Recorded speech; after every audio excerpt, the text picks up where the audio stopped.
Emily never imagined she would find herself in such a tangled, forbidden situation. When she married David, she had embraced the idea of becoming part of his family, eager to build a strong relationship with his parents.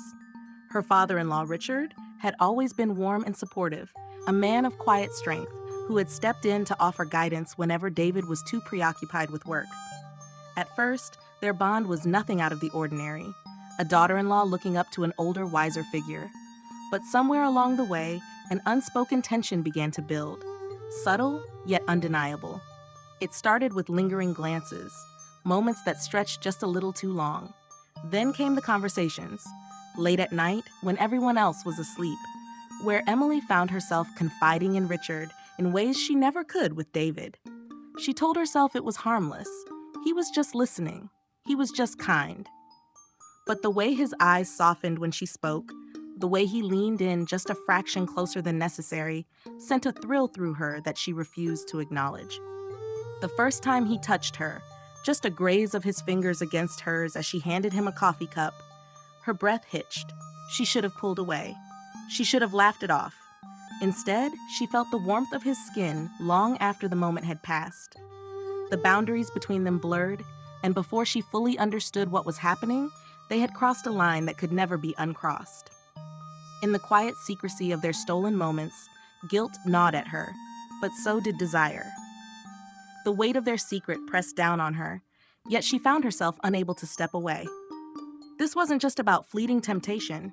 It was something deeper, something that made her feel seen in a way she hadn't in years. Every rational part of her screamed that this was wrong, yet her heart betrayed her with every beat that longed for the next moment alone with him. Emily knew with absolute certainty that what she was doing was wrong. The weight of it clung to her like a heavy fog, suffocating and inescapable. Every time she looked at David, she felt a stab of guilt so sharp it almost made her gasp. He was a good man, kind, hardworking, devoted. He didn't deserve this betrayal. And yet, no matter how much she tried to silence the voice in her head, screaming at her to stop, she kept returning to Richard. She told herself that she wasn't the kind of woman who would do something like this, that she had simply lost control for a moment. But moments turned into nights, and nights turned into something dangerously close to a second life, one she never intended to lead, but somehow couldn't bring herself to abandon. The worst part was how natural it felt, how easy it was to slip into Richard's arms and forget, even just for a little while, that this was a betrayal of everything she was supposed to stand for. The shame came in waves, sometimes overwhelming, sometimes just a dull ache beneath the surface. During family dinners, when she sat across from her mother-in-law, her stomach twisted into knots. Margaret had always been kind to her, treating her like a daughter, welcoming her into the family with open arms. The guilt of deceiving her burned even more than deceiving David. Every time Margaret smiled at her, every time she spoke about how lucky she was to have a strong marriage, Emily felt like she was drowning. She wanted to confess, to rip the secret from her chest and free herself from the burden. But the moment she even considered it, fear gripped her like a vice. Confessing would mean losing everything: David, their home, her place in this family.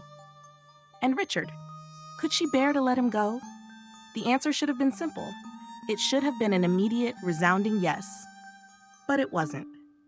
At night, as she lay in bed beside David, she would stare at the ceiling, replaying every moment in her mind, trying to convince herself that this had to stop. She would make promises.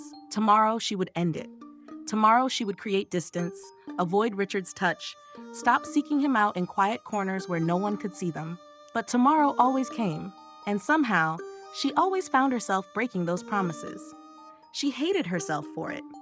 She wished she could go back to before, to the days when her conscience was clear, and she didn't have to live in fear of being discovered. But she had crossed a line that couldn't be uncrossed, and the truth was, a part of her didn't want to. No matter how much she despised the guilt, she couldn't deny the way her heart raced whenever Richard was near. How did she let it get this far? Emily wished she could say it was just physical, that what happened between her and Richard was a moment of weakness, a fleeting indulgence in desire. That would have made it easier to walk away. But the truth was far more complicated. Her heart had betrayed her just as much as her body had. What started as stolen glances and accidental touches had grown into something deeper, something she couldn't ignore, even when guilt threatened to consume her. She found herself longing for him in ways she had never longed for David. It wasn't just the way Richard looked at her, the way his touch sent fire through her veins. It was the way he listened, truly listened, when she spoke.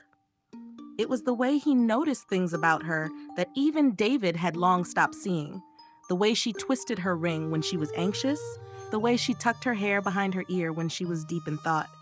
He made her feel wanted, not just as a wife or a partner, but as a woman, as a person. She tried to fight it.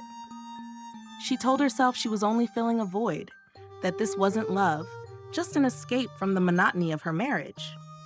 But if that were true, then why did she crave his presence even when they weren't together?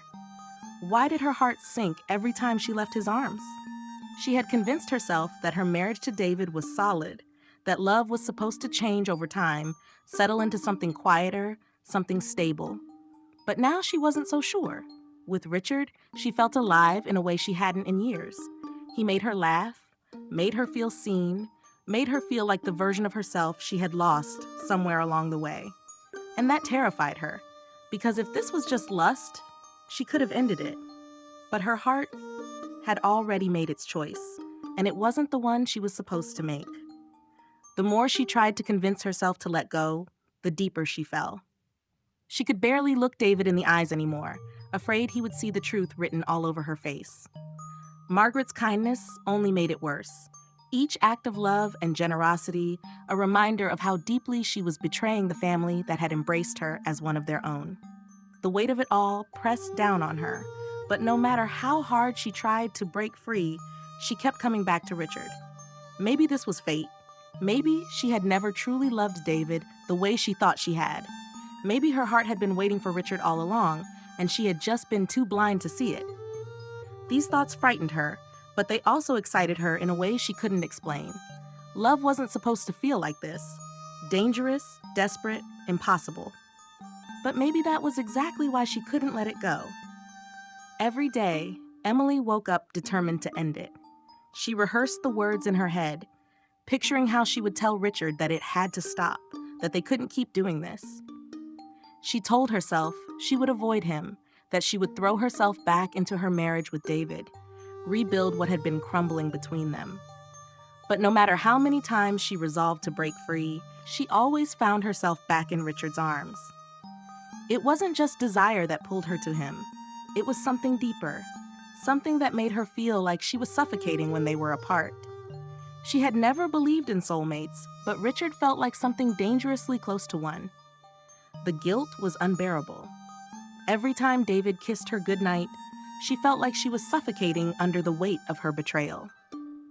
Margaret's kindness, the way she treated Emily like a daughter, only deepened the shame. How could she look this woman in the eye, knowing what she was doing behind her back? The worst part was that Margaret trusted her completely. She often confided in Emily, spoke to her about the family, about how much she admired her and David's marriage. Each conversation was like a knife twisting deeper into her chest. Emily had never imagined herself capable of such deception. She had always prided herself on being honest, on doing the right thing. And yet here she was, tangled in a web of her own making, unable to escape. She hated herself for it, but she also couldn't bear the thought of losing Richard. He had become her solace, her refuge from a life that suddenly felt unbearably small and suffocating. With him, she felt alive. With him, she felt seen. But was that worth the cost of everything she was risking? She knew the answer. She just wasn't ready to face it. There were moments when the fear of being discovered was so overwhelming that it made her physically ill. She imagined the devastation in David's eyes, the betrayal in Margaret's voice. She pictured the moment when everything would come crashing down, when there would be no more secrets, no more stolen moments, just pain, wreckage, and the realization that she had destroyed the lives of the people who had trusted her the most. But even that fear wasn't enough to stop her. She told herself she was trapped, that there was no easy way out. If she left David, she would be the villain. If she ended things with Richard, she would be left hollow and aching for something she could never have again. Either way, someone would get hurt. Maybe everyone would. So she did the only thing she knew how to do. She kept pretending. She played the role of the devoted wife, the loving daughter-in-law. She smiled through the guilt, held David's hand, laughed at Margaret's stories, but inside, she was unraveling, and deep down, she knew the truth. This couldn't last forever. Emily knew she couldn't keep living this double life. The weight of her choices pressed down on her with every passing day, making it harder to breathe, harder to pretend. She had convinced herself that she could keep everything under control, that as long as no one knew, no one would get hurt.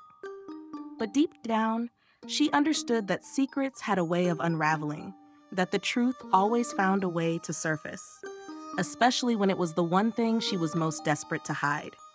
She had tried to rationalize it, telling herself that her love for Richard was different, that it was beyond right or wrong. But morality wasn't something she could bend to fit her desires. Every stolen moment with him came at the cost of everything she had built. Every whispered promise was a betrayal against the life she had sworn to uphold. And yet, knowing all of that didn't make it any easier to let go. She had gone too far, fallen too deep. The line between love and destruction had blurred, and she no longer knew where one ended and the other began. The guilt, the fear, the shame, it was unbearable. Every day, she felt like she was walking on the edge of a knife, knowing that one wrong step could send everything crumbling down. She had started to notice the way David looked at her lately, the flicker of doubt in his eyes when she seemed distant. Margaret, always perceptive, had asked if she was feeling all right, if something was troubling her. It was only a matter of time before someone put the pieces together. Emily knew she had to make a choice. She couldn't keep living in this limbo, trapped between the life she had and the life she wanted. But what terrified her most wasn't losing David, or even facing Margaret's inevitable heartbreak. It was the possibility that after all of this, Richard wouldn't choose her, that she would destroy everything for a love that could never truly be hers. And so she stood at a crossroads, paralyzed by fear, by love, by the crushing weight of her own choices. There was no way to turn back, no way to erase what had been done. There was only one question left to answer. Was she brave enough to face the consequences of her own heart?